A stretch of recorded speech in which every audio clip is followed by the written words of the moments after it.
爸。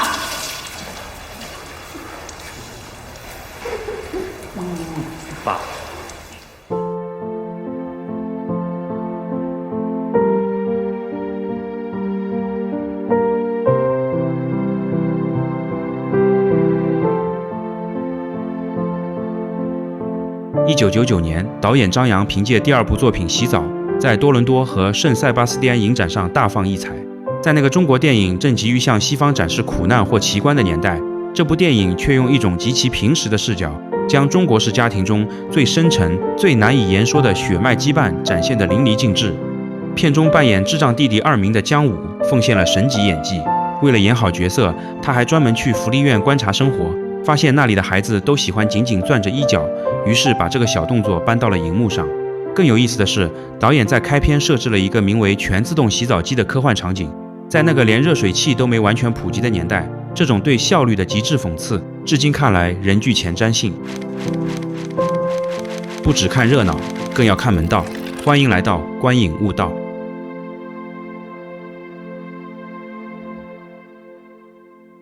电影开场，一个身穿西装、长相酷似何冰的男人走进一间金属房间，那是一台全自动洗澡机，机器按既定流程运转，冲水、刷洗、烘干，短短5分钟，人就像汽车一样被清洗完毕。这种极致的效率在下一秒被打破，镜头扎进了北京胡同里充满烟火气的清水池澡堂。这里没有机器，只有热气腾腾的水汽和一群光着膀子聊天的老街坊。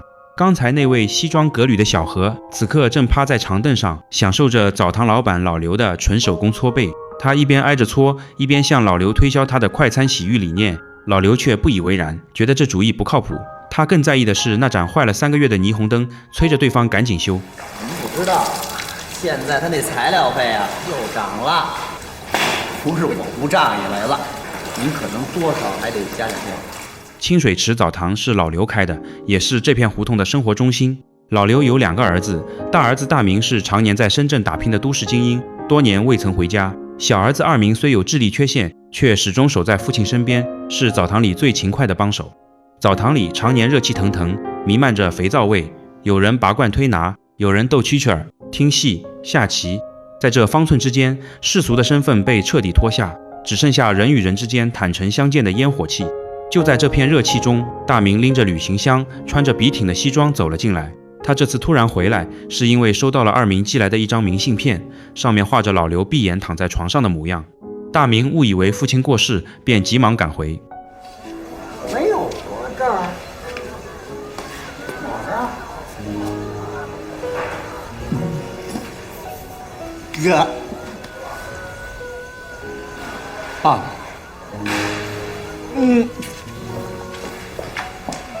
结果一进门，老刘不仅好端端的在给客人搓背，澡堂里也一切如常。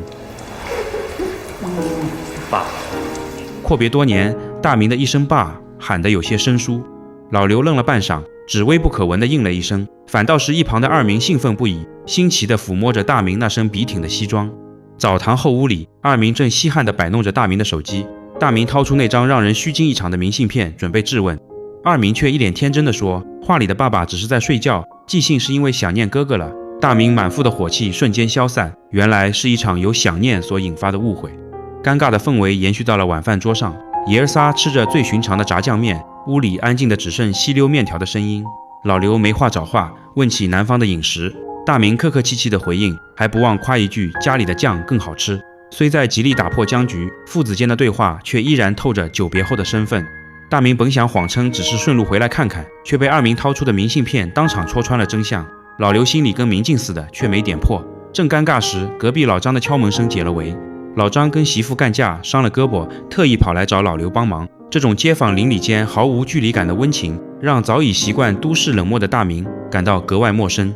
老张走后，老刘和二明换上运动服，准备去进行每天雷打不动的项目，绕着胡同跑步比赛。留在屋里的大明给妻子打电话，说全是一场误会，过2天就回。此时电话里是大明妻子的催促，而屋外是父亲和弟弟赛跑的欢笑，两个世界形成了鲜明的对比。隔天一早，老刘和二明在澡堂里边打扫边打闹，换上背心的大明本想帮忙，却显得格格不入，默默转身离开。这一幕全被老刘看在眼里。午休后，大明刚进浴场准备用冷水洗澡，老父亲见状满脸诧异，随即去锅炉间打开了热水，水温渐渐上升。大明也感受到了父亲的爱。街坊邻居陆续到来，澡堂里顿时热闹了起来。男高音小胖站在喷头下放声高歌，唱起了帕瓦罗蒂的经典曲目《我的太阳》。可小胖有个怪癖，水一停就一个字也唱不出来。老张嫌吵，干脆关掉了他的水龙头。这一举动惹恼了迷弟二明，他马上又把水打开，并在曲终时献上热烈的掌声。此时澡堂休息区也热闹非凡，几个老头正围着斗蛐蛐儿，输了的还不服气，嚷嚷着不玩了。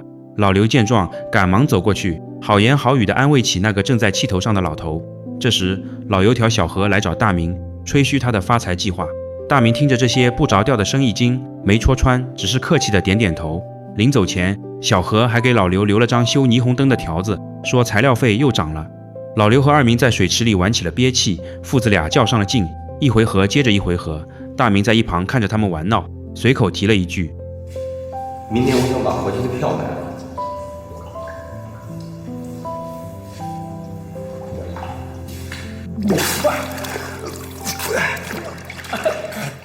第二天，大明特意给老刘买了一个电动按摩仪，老刘坐上去试了试，嘴上连连夸着舒服，心里却明白儿子终究是要走的。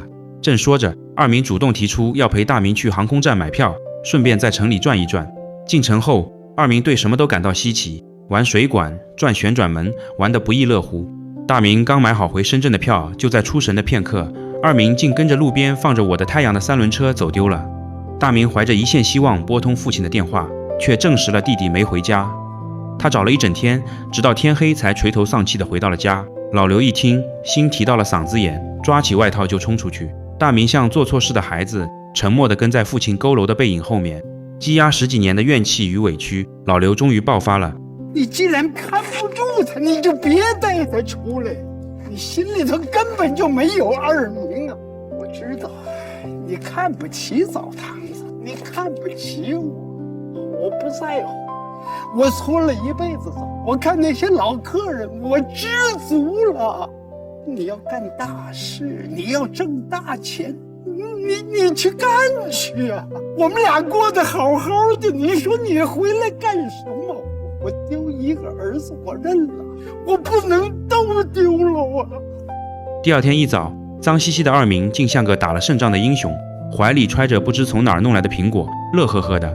二明到家倒头就睡，老刘继续忙碌着。没了二明当帮手，他一个人实在忙不过来。谁知一抬头，发现大明早已脱下西装，换上工服，默默守在了前台。睡醒后的二明则穿上了大明的西装，兄弟俩这样换装的场景竟然没有丝毫违和感。半夜惊雷，雨声吵醒了大明，澡堂漏了水，老刘正独自在屋顶冒雨修补。大明见状直接爬了上去，父子俩一个对视，便默契地在雨中忙活起来。雨停时天刚亮，两人坐在屋顶歇息。大明感慨这里一如当年，老刘却淡淡叹道：房子跟人一样，老了再怎么修也就这么回事。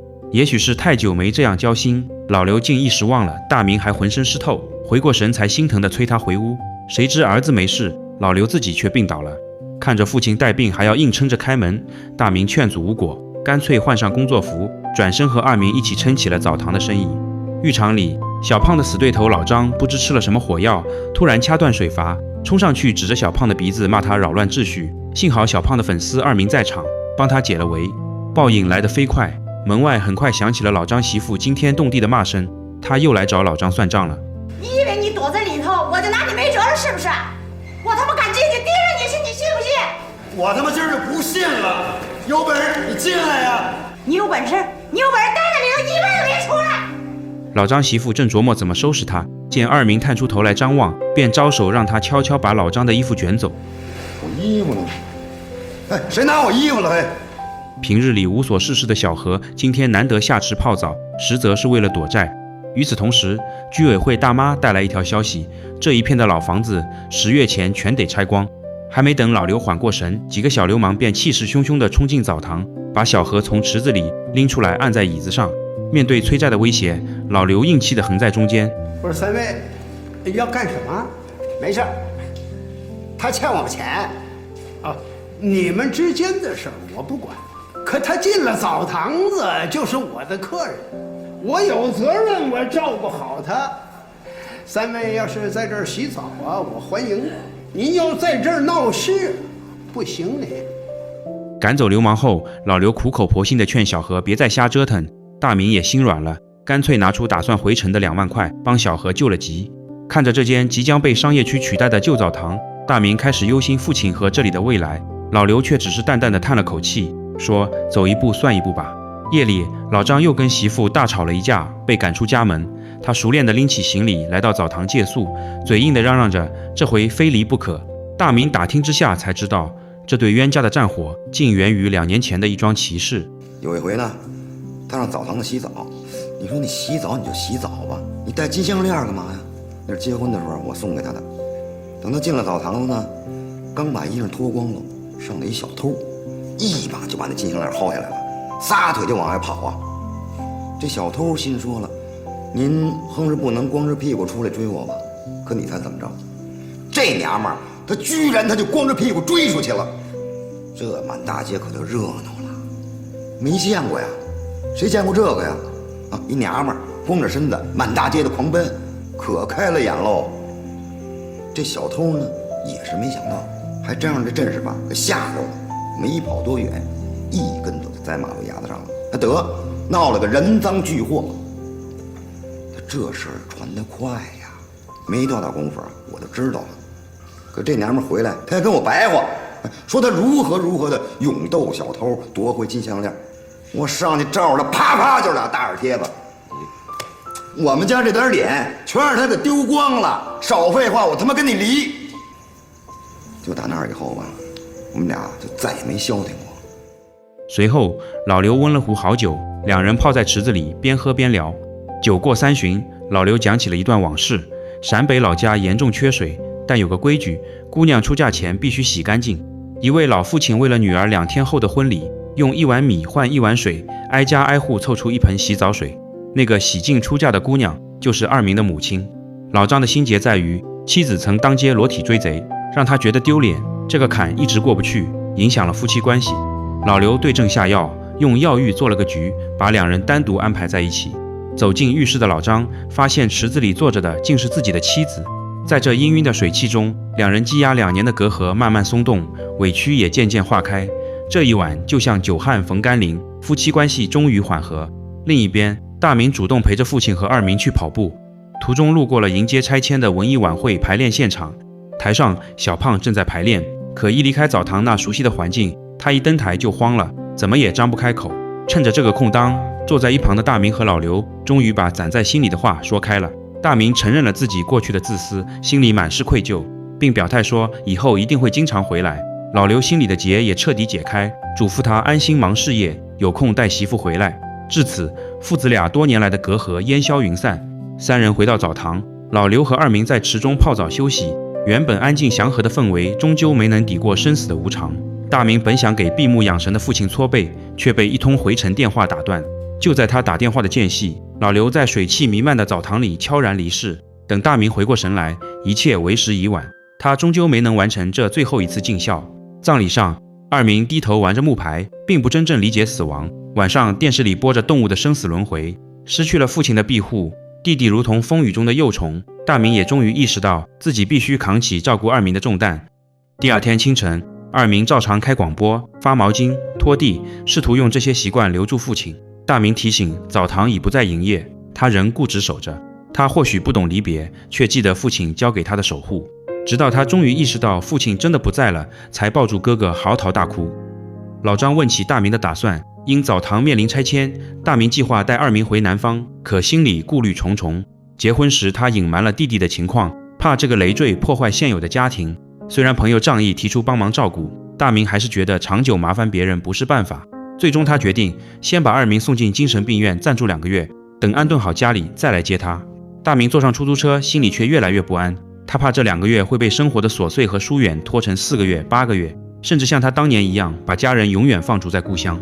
想到这里，他立刻掉头回去，眼前的一幕让他揪心。几名工作人员正像对待牲口一样死死按住挣扎的二明。大明无法再自欺欺人，他深知二明离不开亲人，于是坚决把弟弟带回了澡堂。回到澡堂，大明做好饭菜，却不见二明踪影。原来外面下起了雨，二明正呆呆地望着被父亲修好的屋顶。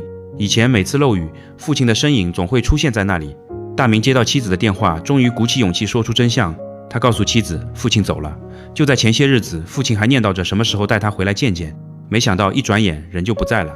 带着对父亲的愧疚，大明也坦白了隐瞒多年的秘密。他有一个智障的弟弟，如今父亲离世，没人照顾的弟弟只能由他抚养。他问妻子能不能让他把弟弟带回去一起生活。电话那头，妻子什么也没说，直接挂断了。又一天，大明再次来到澡堂，发现门口重新挂上了营业的牌子。推门进去，二明正学着父亲生前的样子，卖力地给小胖搓背。大明看着眼前这一幕，轻声对弟弟说：“你去接待客人，我来搓。”那一刻，大明终于明白这间澡堂对弟弟意味着什么。只有在这里，他才觉得自己是个被人尊重的正常人。在兄弟俩的合力经营下，澡堂终于恢复了往日的热闹。忙碌的一天结束后，大明带着弟弟像往常一样去跑步。大明也学着父亲生前的模样，陪弟弟在胡同里赛跑。跑完一圈回来，大明看见澡堂门前有人正忙活着，原来是小何在修理店门口那个霓虹灯。还弄它干嘛？马上就要拆了。这不是老爷子以前一心愿吗？说什么咱也让他亮一回。拆迁晚会当晚，小胖站在台上，却紧张的一个字也唱不出来。台下的二明见状，灵机一动，拎起水管就冲了上去。清凉的水流当头浇下，那熟悉的感觉瞬间唤醒了小胖的自信。他亮开嗓子唱了起来。随着小胖嘹亮的歌声响彻舞台，笑声渐渐变成了掌声。夜深人静，大明独自泡在澡堂里，水声掩不住他的泪水。那一刻，他也分不清这眼泪究竟是迟来的孝心无处安放，还是为了隐瞒过往带来的深深愧疚。那一晚过后，澡堂迎来了拆迁前最后的营业。老伙计们照旧聚在一起，话题却总绕不开拆迁二字。老主顾们将被分散到城市的各个角落，大家心里明白，往后再想凑在一起下棋斗蛐蛐儿，怕是难了。老林叹气说，搬家后就不再养蛐蛐儿了，这小东西得接地气，离了地气就活不成。他说的是蛐蛐儿，众人听的却是自己。老人们对未来满是忧虑，年轻人们却充满期待。老张兴冲冲地炫耀新装的热水器，还笑说能洗鸳鸯浴，憧憬着新生活。可这话只换来一片嘘声。在老人们看来，冷冰冰的喷头哪比得上泡在池子里说笑来的舒坦。那一屋子的热气和人情味，才是他们最舍不得的烟火气。清水池里的家当被一件件搬走，看着这一切，无法接受现实的二明将水管当作最后的武器，用水流冲走了搬运工人。随后他反锁大门，将自己与这个即将消失的世界关在了一起。大明翻过屋顶，低头望向潜入水底的弟弟。那一刻，二明的耳畔仿佛又想起父亲讲过无数遍的那个故事。藏区的人把那湖水看得格外神圣，称它为圣湖。那湖水不光能洗净身子，还能洗净人的灵魂，所以人这一辈子一定要去圣湖洗一回澡。可圣湖是有属性的，要是错过了今年，就得再等上12年。奶奶怕是活不到那时候了，所以无论如何也要在年底前赶到圣湖。大明隔着水面平静地告诉弟弟，时代虽然变了，但有一点永远不会变，无论去哪儿，哥哥都会一直陪在他身边。小胖也要搬走了，临走前送给二明一台录音机。他知道二明喜欢我的太阳，往后再也听不到自己唱了，便把录音机和原版磁带一并留给了这个知音。听着熟悉的歌声，二明脸上终于露出了久违的笑容。老社区终究还是要拆了。老吴骑着3轮车，载着老林穿过断壁残垣。老林举着 DV 机，默默记录这片正在消失的家园。这时，浴场里忽然响起了歌声，众人循声而去。只见二明站在空荡的水池边，抱着随身听，忘情地唱着。大明的眼中渐渐泛起泪光，歌声在空旷的澡堂里回荡，仿佛将流逝的时光一点点召回。就在这悠长的歌声中，影片落幕。看完洗澡，UP内心五味杂陈。电影里那种子欲养而亲不待的遗憾让我一阵后怕，当即就给久未见面的父亲打了电话，陪他吃了一顿家乡菜。许多习以为常的陪伴，似乎总要等到被电影里的失去惊醒，才懂得及时去握紧。片中那段在澡堂里高歌我的太阳的情节，也让我想起家乡老一辈人讲过的故事。真有人在澡堂里练声唱歌，最后竟成了世界著名的男高音。这个人就是享誉国际的亚裔歌唱家张建一。那些听上去有些不可思议的过往，其实离我们并不遥远。我虽身在江南，儿时的冬天却也常泡在热气腾腾的澡堂里。热气、人声、喧闹，那是一种很真实的生活。只是如今一切都变了，我们过上了更好的日子，却慢慢失去了人与人之间最简单的靠近。洗澡讲的也许不只是一个澡堂，他说的是那些正在消散的温度和我们还没来得及好好珍惜的人。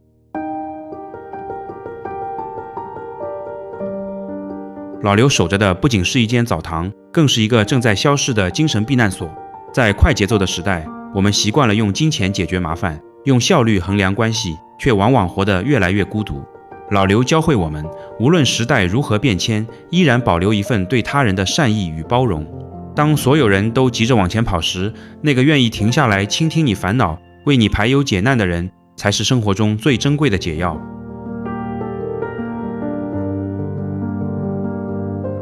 大明是无数现代都市人的缩影，西装革履，追求所谓的成功与体面，却把最真实的亲情和原生家庭视为需要隐藏的包袱。它让我们反思，我们拼命逃离的质朴与粗粝，往往藏着最纯粹的爱。人生最大的遗憾，不是没能站在时代的潮头，而是当我们终于学会了如何去爱时，那个最想给予的人却已经不在了。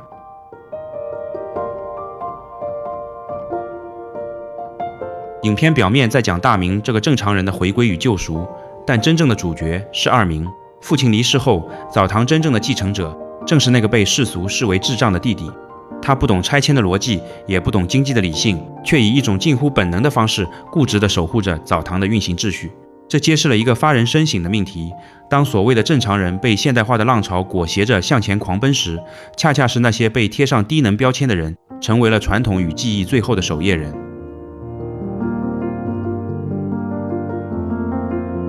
电影中穿插了2个关于水的西北荒漠故事，这是影片最写意、最高级的部分。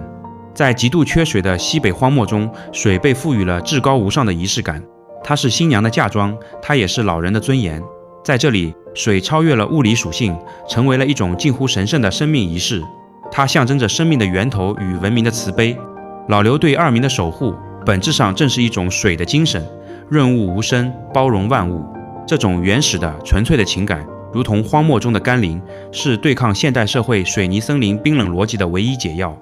本期洗澡解说完毕，欢迎点赞、评论、分享。你的一键订阅是我们剪片人最后一点理智的来源。我们下期再见。